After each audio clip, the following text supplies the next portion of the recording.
여러분은 회피형에 대해서 착각하고 있어요. 남자친구가 대화를 피하는데 이게 바로 회피형인가요? 왜 나랑 문제 해결을 해볼 수도 있었을 텐데 이별을 선택했을까요? 회피형이라서 그런 건가요? 만약 이렇게 생각하고 계셨다면 회피형을 전혀 잘못 알고 계신 겁니다. 오늘 영상에서 회피형의 모든 것을 전부 밝혀드릴게요. 오늘 영상 하나만 보시면 회피형에 대해서 전문서적 한 권 제대로 읽은 것처럼 이해하게 될 거예요. 왜 회피형이라는 성향이 탄생하는지, 자기 자신을 어떻게 생각하는지, 어떤 마음으로 연애에 임하는지, 그리고 회피형들의 구체적인 연애 특징, 어떻게 회피형을 미리 알아볼 수 있는지 전부 싹 긁어서 말해드리겠습니다. 바로 시작해보죠. 먼저 회피형이 왜 생기는지에 대해서 말해드릴게요. 애착 유형은 성장 환경에 의해 결정된다고 보시면 돼요. 네 가지로 구분해볼 수 있는데 안정형, 회피형, 불안형, 혼돈형입니다. 기본적으로 성장 환경에서 충분한 애착 교류를 겪은 사람들은 가장 바람직한 안정형 애착을 가지게 되는데, 안정형 애착을 가진 사람들은 독립적인 개체로서 탁월하고 타인과의 관계를 두려워하지 않고 수비적인 경향이 줄어듭니다. 그래서 결국 우리가 바라는 지향점이 안정형이라고 볼 수 있는 거예요. 안정형을 제외한 나머지 세 가지 애착 유형들은 작은 문제들이 있는 상태라고 봐야 하는데, 그중 회피형 애착의 경우 부모의 관심 부족 혹은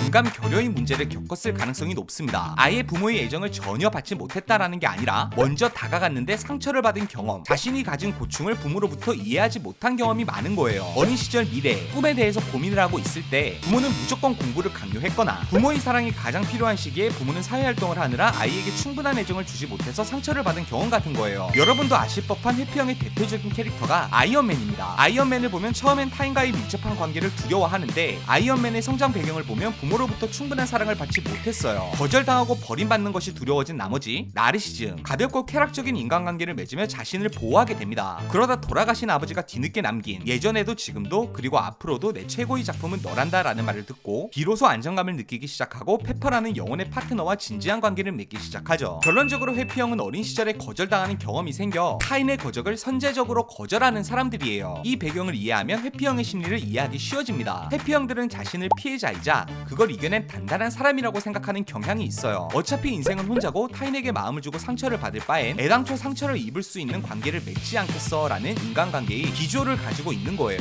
자신의 본 모습을 보여주는 걸 두려워해서 자신에게 다가오는 사람을 오히려 불편해하는 경향이 생기게 됩니다. 대신 적절한 거리감이 있는 관계에선 사람이 그렇게 좋아 보일 수가 없어요. 그래서 여러분이 회사 생활은 잘하면서 왜 나한테만 그래? 이런 생각이 드는 겁니다. 이런 기간이 길어지다 보면 타인의 단점을 먼저 바라보게 된다거나, 겉으로는 좋은 사람인 것처럼 보이려고 행동하게 되고, 어떤 인간관계건 결국 언젠가 끝날 관계라는 걸 시작부터 전제하게 되는 거죠. 타인에게 상처받는 게 두려워서 인간관계를 멀리하다 보니 점점 반사회적인 사람이 되어 가는 겁니다. 여기까지 기본적으로 회피형의 생각과 심리를 간단히 정리해봤어요. 지금부터 연애에서 나타나는 회피형의 행동적 특징 쭉 정리해드릴게요. 기본적인 것부터 가겠습니다. 첫 번째, 갈등 상황에 극도의 스트레스를 느낀다. 갈등의 발생과 조율이 반복될수록 그 관계는 깊어집니다. 이걸 회피형들도 무의식적으로 알아요. 그래서 갈등이 생기는 순간부터 나는 이렇게까지 깊은 관계는 바라지 않아 라는 방어 기제가 작동하기 시작해요. 그래서 일방적으로 잠수를 탄다거나 대화를 피해버리는 선택을 하는 거예요. 잠시 돈만 벌려고 들어간 비전이 전혀 없는 회사에서 나를 갑자기 승진시키고 요직에 앉히려고 할 때 부담감을 느끼고 도망가고 싶은 마음이 드는 거랑 똑같습니다. 두 번째, 미래 이야기를 할수록 멀어진다. 연인 사이가 길어질수록 미래에 대한 이야기가 나오는 건 자연스러운 일이에요. 그런데 회피형에게 미래 얘기는 이 관계의 유통기한이 다 돼가는 위험 신호나 마찬가지예요. 물론 회피형이라고 무조건 이러는 건 아니에요. 다만 자기가 아직 인정을 하지 못한 관계에서 일방적으로 더 깊은 관계를 강요당하거나 애정 표현의 일환으로 이런 미래에 대한 이야기를 듣는다면 어김없이 그 관계로부터 멀어지려고 합니다. 세 번째, 연인한테만 공감 능력이 부족해집니다. 회피형을 상대하는 사람들이 가장 헷갈려하는 이유가 주변에 친구도 많고 동생들도 많은데 왜 저랑만 이럴까요? 사실 당연한 거예요. 일반적인 사회관계는 딱히 자신에게 직접적인 피해가 오는 상황이 거의 없어요. 그리고 회피형은 기본적으로 자신이 버림받는 상황, 본 모습이 들키는 상황을 두려워하기 때문에 자기 포장 능력이 뛰어나요. 그래서 주변에서는 동생들 이야기도 잘 들어주고 좋은 어드바이스도 잘 주는 좋은 형일 수 있지만 어느 선 이상 다가갈 수 없는 신비로운 사람으로 남는 거죠. 근데 이런 선을 넘나들 수밖에 없는 연인, 깊은 친구 관계는 거의 맺기 어려워합니다. 이런 관계에서의 공감은 관계가 깊어지는 원인이 되니까요. 네 번째, 손해에 예민합니다. 회피형들은 깊은 감정 관계를 피하기 때문에 모든 인간관계의 선택이 이익 중심일 수밖에 없어요. 타인에게 베푸는 것도 자신에게 잠재적인 이익이 없다고 판단되면 절대 하지 않아요. 특히 타인이 자신을 이용한다는 기분에 굉장히 예민하기 때문에 연인 관계에서의 감정적인 요구에 크게 스트레스를 받습니다. 연인 관계에는 꼭 합리적인 이유 없이도 네가 나한테 이렇게 해줬으면 좋겠어, 이런 얘기들이 나오게 되는데, 이때 회피형들은 왜 나를 자신의 행복에 이용하려고 하지? 이런 생각을 하게 되는 겁니다. 다섯 번째, 개인적인 바운더리를 쉽게 내주지 않아요. 불안형과 회피형의 궁합은 정말 맞지 않아요. 불안형은 상대방이 나에게 자신의 것을 내주고 안정감을 주길 바라요. 회피형은 반대로 아무리 연인 관계라도 내가 경계를 허물기 전까지 적정 거리를 유지하길 원해요. 그래서 그래서 불안형과 회피형은 최악의 궁합인 거예요. 예를 들어서 데이트 약속 잡을 때도 불안형은 언제든 내가 의지할 수 있게 즉흥적으로도 만날 수 있으면 좋겠어. 이렇게 생각을 하지만 회피형은 각자 스케줄이 있는 건데 계획적으로 만나길 원해. 라는 생각을 해요. 연락에서도 불안형은 내가 항상 안정감을 느낄 수 있게 연락은 필수야. 이렇게 생각하지만 회피형은